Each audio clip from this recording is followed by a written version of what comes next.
अङ्कलसँग भेट भयो फेरि है त ल भेट त सबै सधैँ भइरहन्छ बुवा होइन अब सोमबार जाँदैछु म हजुर अरू भन्नुहोस् अनि चाहिँ सोमबारको फ्लाइट कुराकानी भइरहनु पर्छ हाम्रो आन्टी पनि मेरो युट्युब च्यानलमा स्वागत छ हजुरलाई पनि धेरै धेरै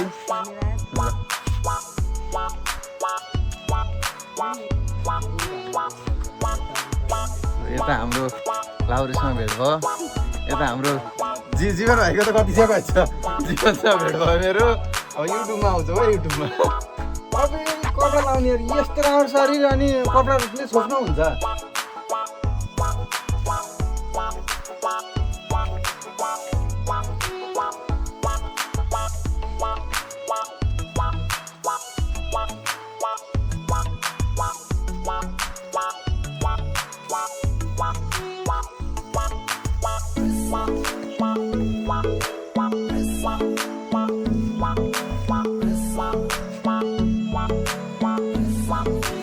यो चाहिँ गोलेमेमा रहेको साउने पँधेरो भन्छ पुर्खादेखिबाट पानी खानी पँधेरो यसरी अहिले पानी पलाएको छ यस्तो छ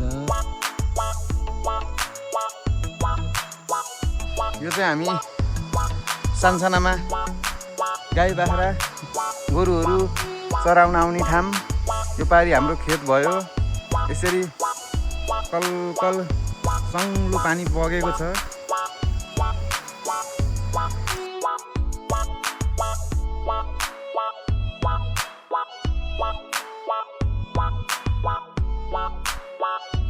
हामी पहिला यो कुलोबाट यसरी हिँडेर बाख्रा चराउन गइन्थ्यो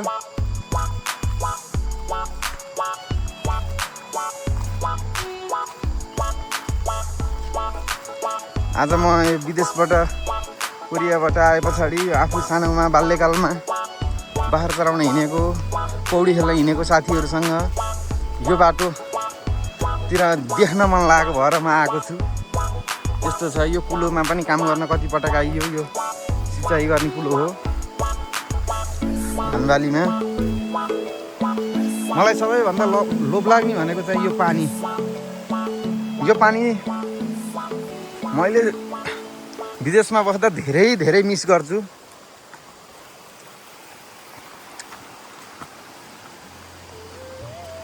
अब म यता अगाडि पनि देखाउँदै जान्छु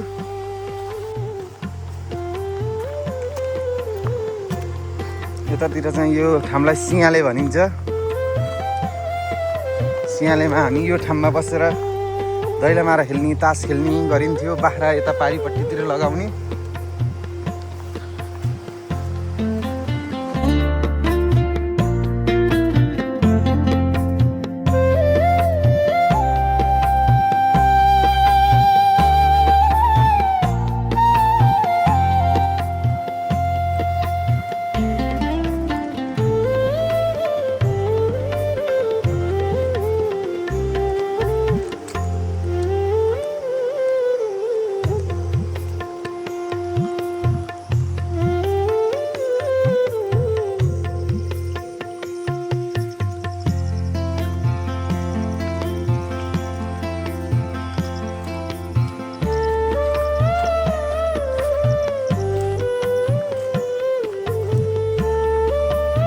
हाम्रो साइला बा हुनुहुन्छ यहाँ यसरी यो साइला बाको खेत हो यसरी सिंहालेको खेत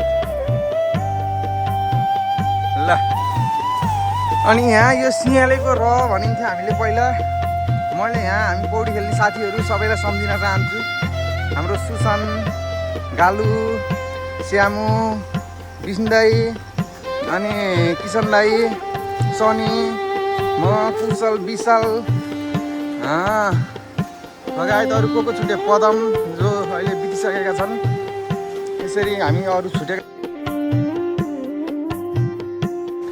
अनि हामी सबैजना यसरी यहाँ यो पौडी खेल्ने गर्ने गरिन्थ्यो त्यो सोमीको रुखमा बसेर यहाँ सोमीको रुख छ यो सोमीको रुखको ढुङ्गामा बसेर तास खेल्ने अनि यो जङ्गलतिर बाख्रा लगाउने यस्तो गरिन्थ्यो अनि अर्को कुरो देखाउन चाहन्छु यहाँ चाहिँ पावर हाउस छ 2057 सालमा बनेको यो पावर हाउसबाट गोल्मे साहे तारेचौर थामडाँडा यतिलाई चाहिँ नि इलेक्ट्रिसिटीको पूर्ति गरिने काम गरिन्थ्यो, इलेक्ट्रिसिटी दिइन्थ्यो यहाँबाट। यो लोकल यही खोलाबाट, क्याङ्दी खोलाबाट निकालिएको थियो। ल सबै कुरा देखाउन चाहन्छु म। अहिले म यो भुटियाको खोल्सामा छु। यो भुटिया खोल्सा भन्छ। हामी तिर्खा लाउँदा, पौडी खेल्दाखेरिमा तिर्खा लाउँदा आएर पानी खाने ठाउँ हो यो। यति सफा पानी झरिरहेको छ। यो ढुङ्गा भयो यतापट्टि यसरी।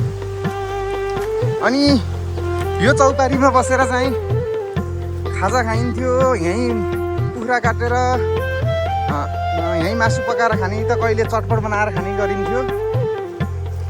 यति सुन्दर यो ठाउँमा आउँदाखेरिमा मलाई अत्यन्तै आनन्दको अनुभूति भएको छ।